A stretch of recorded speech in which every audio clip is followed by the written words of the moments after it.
Little one, please. I haven't eaten for 3 days. I only need something small. Anything. Oh God. What should I do?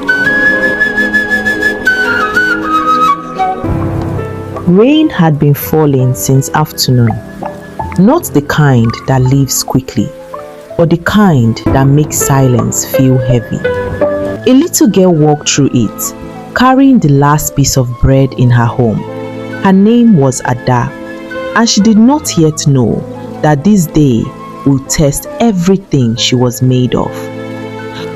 Inside her mind, she sees her grandmother lying still on a mat, weak breathing, empty stomach, waiting, only waiting. Ada whispers, "Just a little more, Grandma." It was not just hunger she saw, it was recognition of hunger, the kind she knew too well. I haven't eaten for 3 days. Ada grips the bread tighter, step backwards slightly, then forward again, conflicted. Her mind split into two voices. One voice said, "Go home, your grandmother is dying." Another said, "Look at her hands, she is already dying too." Oh God. What should I do? And then something changed in the rain. Not the world, but the feeling inside it. As if the air was waiting for her decision. You are the only one who stopped. That sentence did not ask for food. It asked for humanity. If I give you this, Grandma will have nothing. But if I don't, I won't be able to sleep again.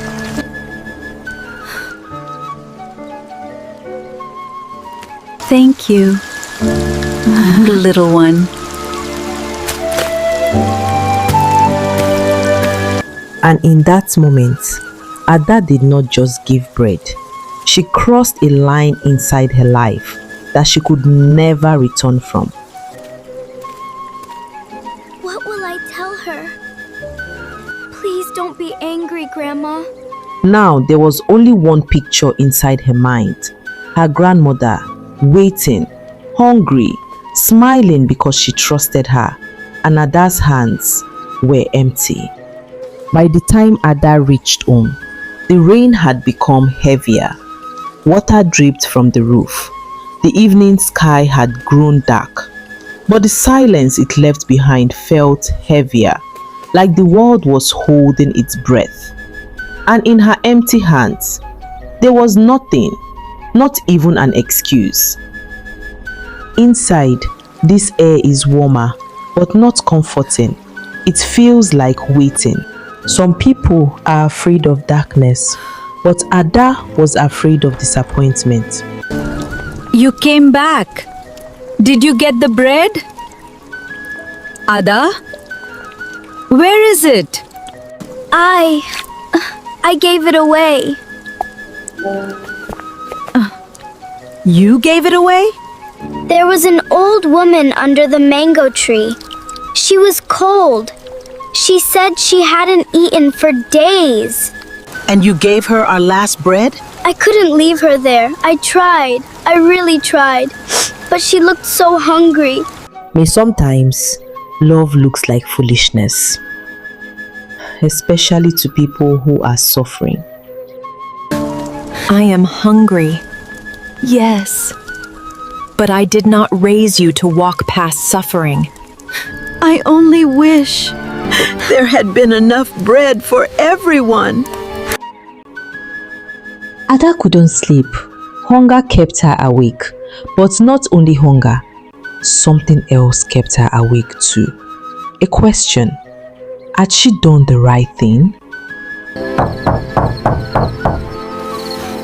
Grandma, did you hear that? Who would visit this late?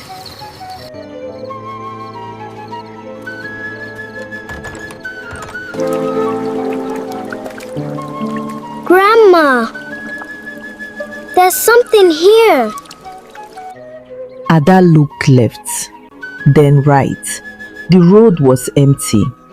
There were no footsteps, no voice calling after them, no sign that anyone had been there at all. Just the basket, sitting quietly in front of their door.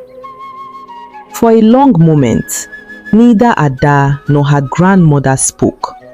Some gifts arrive with names, others arrive as mysteries. This did not feel like random kindness. It felt personal, as though whoever left the basket knew exactly what they needed, as though someone, somewhere, knew them. Who left this? I don't know. This is your medicine. The exact one. Who could know this? Morning came. The first basket was already there, placed quietly in front of their door, like it had always belonged there. Inside it was food, fresh bread, fruits, and medicine, enough to carry them through another day. The next morning came, and again the basket was there. No knock, no footsteps, just food waiting in silence. Beans this time, more bread, soap for the house. Another morning, same place, same silence. A third basket had appeared. Rice, fish, more medicine than before, as if someone was not just feeding them, but paying attention to what they were running out of.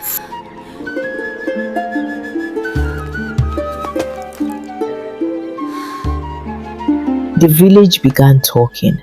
Some called it luck, some called it a miracle, but Ada stopped calling it anything she could explain, because now it wasn't just that food was appearing, it was how it was appearing, silently, carefully, like someone was watching them from somewhere and choosing not to be seen.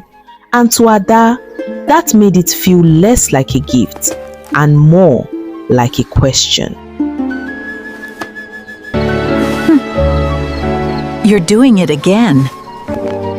Doing what? Thinking too hard. Who keeps bringing these things? Why won't they let us thank them? Maybe some questions answer themselves. No. Tomorrow, I'm going to find out. For the first time in many days, hunger was no longer the most powerful thing in that little hut. Wonder had taken its place, and there is something about wonder. It makes people stop. It makes them remember.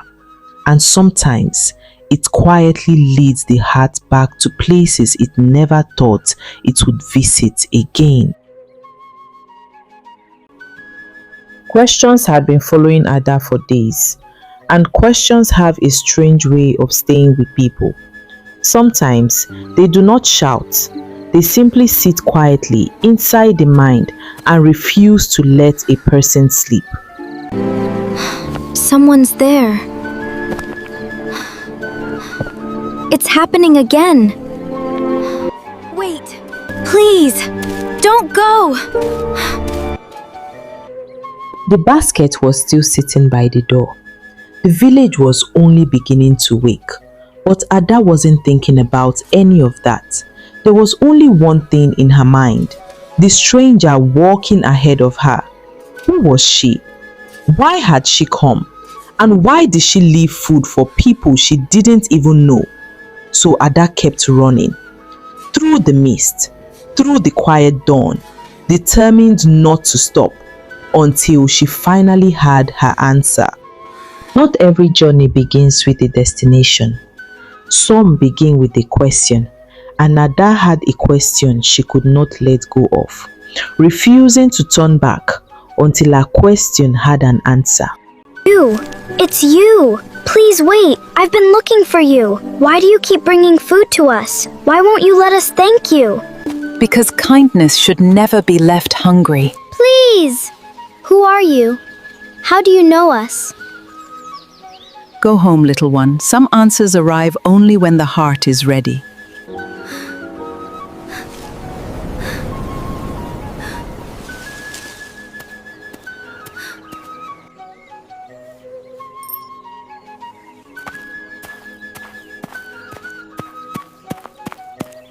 Ada stood still for a moment, staring at the empty space where the old woman had been. The silence felt heavy.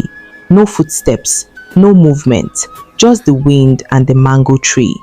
Then her eyes caught something near the ground, a small object lying at the base of the tree.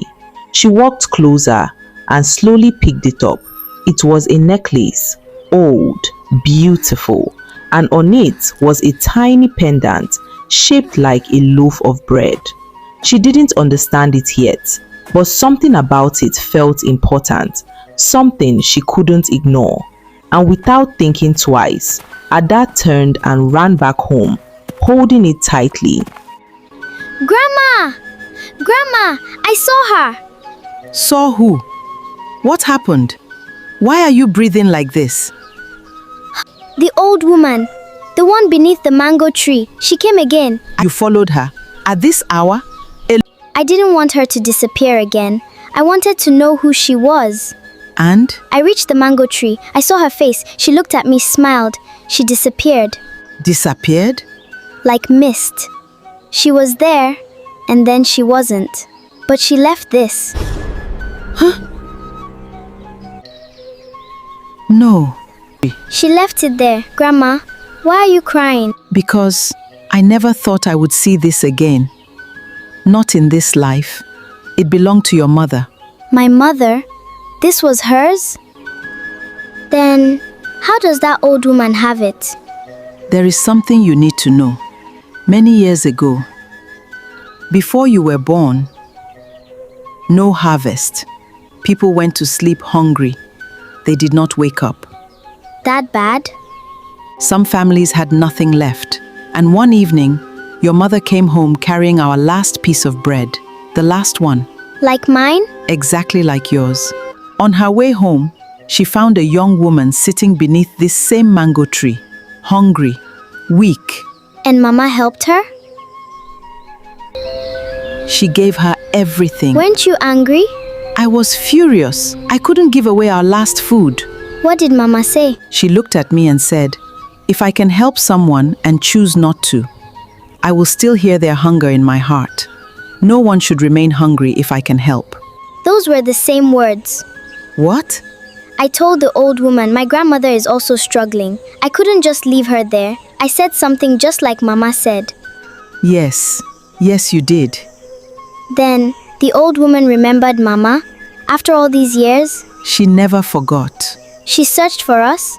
I believe she did. And when she found you, She found your mother's heart again. I did. thought I gave away our last bread. You did. I thought I made a mistake. You didn't. I thought kindness only makes people lose things. No, my child. Kindness leaves your hands so it can reach someone's heart. And one day, it comes back. I did what Mama did, didn't I? Yes, you did. Your mom would be very proud of you. Grandma, I think I'm hungry now. Then go and bring it. We will eat together.